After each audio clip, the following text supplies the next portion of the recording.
Naku po kuya, umalis po sila. Alam ko po, mamaya nga po sila uuwi.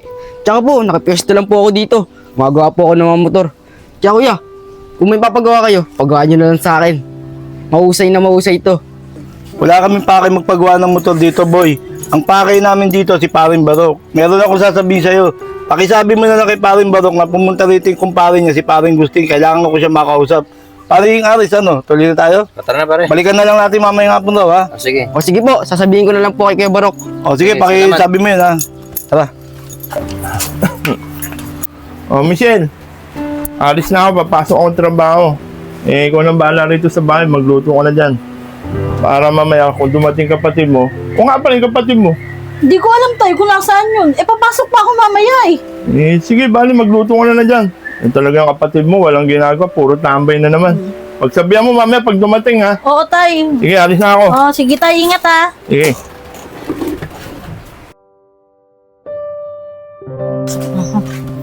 Oh, Makoy, saan ka na naman galing? Ha, wala dyan lang sa labas. Ate, may pagkain na ba dyan sa loob? Meron na dyan, ikaw na bahala dyan ha. Papasok pa ako Sige.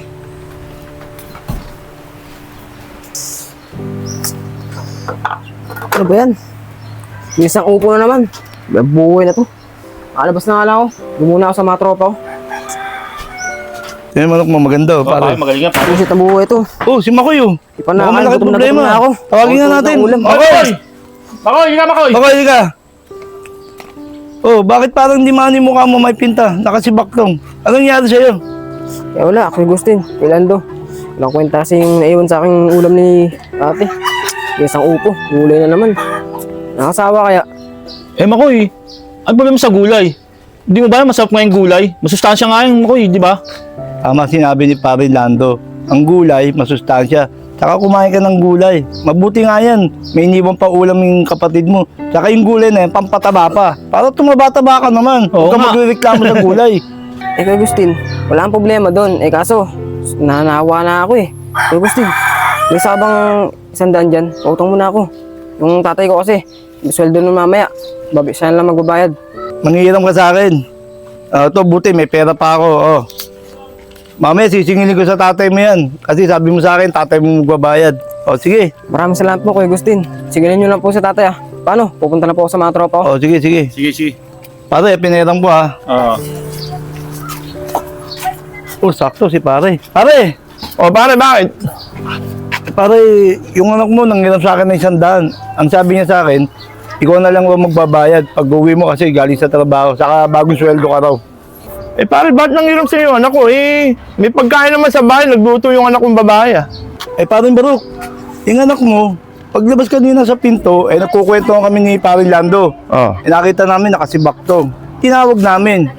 Tiyempo naman, nakwento niya sa amin na nag-iwan nga ng ulam yung anak mong babae, upo naman. Nananawa na raw siya. Tapos sabi niya sa akin, gusto niya manghiram ng 100, babayaran mo na nga lang raw pagkasweldo mo ng hapon. Siyempre ako naman tao, pinayaran ko muna yung anak mo. Nananawa na doon sa ulam na iniwan ng anak mo.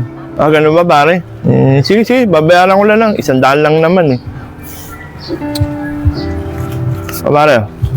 Sige, salamat pare O sige pare, tuloy na ako, may pupuntahan pa ako rin. Tuloy na rin ako pare. O sige, salamat din. Ay, naku buhay. Buti nakauwi na rin. Oh, nandito lang pala itong batang to. Tulog. Makoy! Makoy! Makoy! Gumising ka nga! Tay, ano ba yun? Natutulog po yung tao Tumayo ka nga dyan, kakausapin kita. Natutulog po Totoo ba nanghiram ka ng pera kay Paring Gustin? Oo, tay. 100 lang naman hinaram ko kay Kuya Agustin saman-sawa na ako sa ulam. Laging ginasang upo, tay. 100 lang po hinaram ko. Sige, sige, tama na yan. Pero huwag ka na mangungutang Tandaan mo kung ano nakain dito, yun nakainin mo. Alam mo naman, nagtitipid tayo ha? Sige na, magpapalit ako ng damit.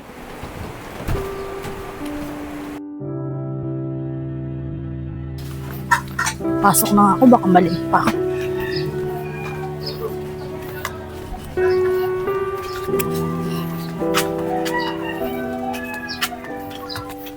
Maganda ba yung manok natin? Sigurado ako na rin. O pare, si Michelle. Michelle, saan ka pupunta? Papasok na ako sa trabaho, Kuya Agustin. Ganun ba? O sige, pumasok ka na. Sige po. Ba, Tara. ano yun? Ni parang barok yun. Oo. Oo. Naku, tanghali na pala. Baka punta na nga muna sa tropa, makatambay.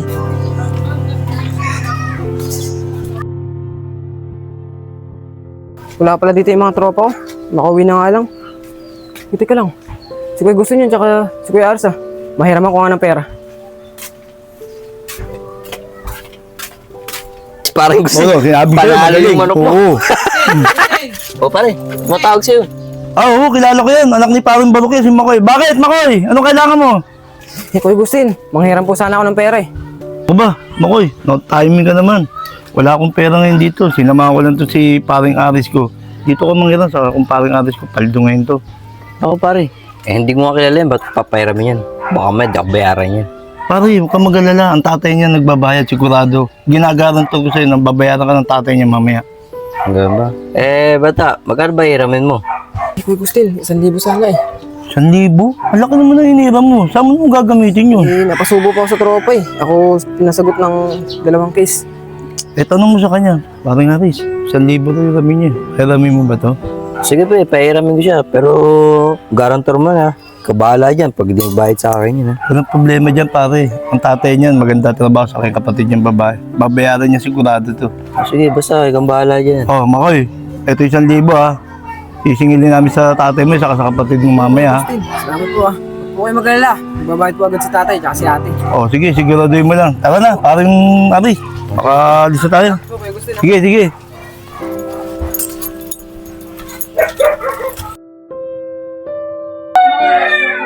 Nakapasok na, tanghali na. Yung artist. Ayun, sakto. Kuya Rabbit. Kuya Rabbit, Kuya Rabbit. Bakit? Sasabihin sana ako eh. Ano yung sasabihin mo? Kuya Rabbit, nagutom po ako eh. Walang iniwan sa akin pera si tatay. Pwede manghiram ng 150. Pero wag po kayo mag-alala. Babayaran agad ng tatay ko yan, tsaka ate ko. 150? Sakto ito. Sumahod naman ako kagabi. Basta babayaran mo to pag sahod ng tatay mo ha. Opo. Huwag po kayo mag-alala. Babayad agad si tatay. Okay, mamaya balik mo na sa mamaya hapon kasi bibili ko ng ulam yung mamaya eh. Opo. Huwag po kayo mag-alala. Bayad agad mamaya yan. Sige. Sakto. Parang Gustin. Ano na? Wala pa rin binabayad sa akin yung pinahiram sa akin bata. Hindi ka pa rin binayaran? Wala pa rin. Hindi pa rin ako binabayaran. Magdadalawang linggo na nga. Eh, Kala sabi ko babayad agad.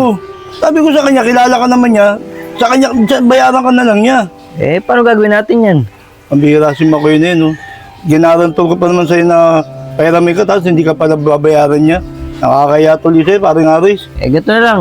Alam mo naman siguro yung bahay nila eh. Punta na lang natin para singilin. Oo, siyempre, pare. Alam ko yun. Punta na lang natin para makausap natin. O sige, kailangan ko rin kasi ng pera eh. Tara.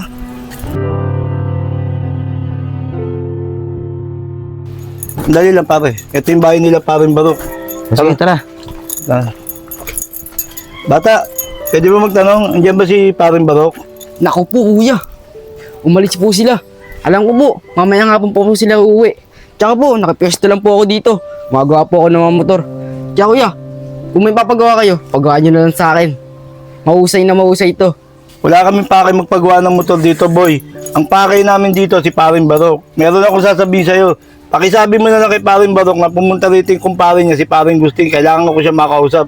Paring Aris, ano? Tuloy na tayo? Tara na pare. Balikan na lang natin mamaya nga po daw, ha? O sige. O sige po, sasabihin ko na lang po kay Kuya Barok. O sige, Okay, pakisabi mo yun, ha? Tara. Kailangan masingil natin yun ha. Kailangan ko rin ng pera talaga eh. Kaya nga, pare, naiiyak ako sa'yo, pero... Umiyak ka. Oh, ito pala si paring Barok. Oh, singilin mo Paring na. Barok. Isingilin ko sana yung iniram ng anak mo sa kumparing Aris ko, 1,000. Oh, teka pare, hindi ko alam yung inutang ng anak ko sa kumpare mo kung saka magkano ba inutang sa kanya. Hindi ko alam ang usapan nyo eh. Kuya. 1,000 yun nila sa akin ng anak mo eh. Sabi, kayo daw po magbabayad. Di ba pare? Oo, pare. Kaya ako nag-guarantor na pairamin ni paring Aris yung anak mo eh. Eh, sa ngayon, hindi naman pala binabayaran. Saka ang sabi, ikaw magbabayad daw. Oo nga. Teka pare, ang laki naman niya, 1,000. Saka hindi ko alam ang usapan nyo yung ginawa ng anak ko sa nangiram pala sa kumpare mo. Ganyan eh. 1,000 pa, laki.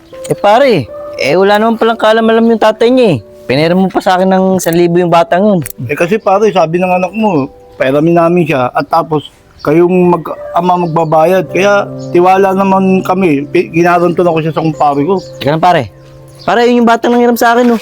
Oh, pare, yung pala yung anak mo si Makoy, oh. Hoy, Makoy! Halika nga dito! Dali mo, pumunta ka dito! Nalintikan na. Halika dito! Dito ka, dito ka! Ano po yun, Tay? Makoy, totoo ba sinasabi na itong dalawang to na nanghiram ka raw sa kanila ng 1,000 dito sa kumpare ni Gustin? Totoo ba? Opo, Tay. Bakit? Binayaran niyo na po ba? Ba't ganyan ginagawa mo, Makoy? Sinasangkala mo pa ako dito sa mga kumpare ko, sa kumpare ko, si paring Gustin. Eh, binibigyan naman kita ng pera, di ba? Iniwanan ka namin ng pera para kumain ka. Ba't ganyan ginagawa mo? Saan mo dinadala ang pera? Eh, Tay. Kaya ako lang po nagawa yun. Kompromiso lang ako ng mga tropa ko. Napabili ako ng isang case. At yung ibang sukli sa 1,000, pinampulutan po namin. Oh, parang Barok. Sinamin na ng anak mo, sa bibigyan na ng galing. Na pinahiram siya ng kumpare ko ng 1,000. Eh, sinabi niya rin kasi sa amin, nagagamitin niya sa tropa niya, pambibili ng, pang toma-toma. Eh, sana, bayaran mo yung nairon ng anak mo. Eh, bata, dapat di mo ginawa yun eh.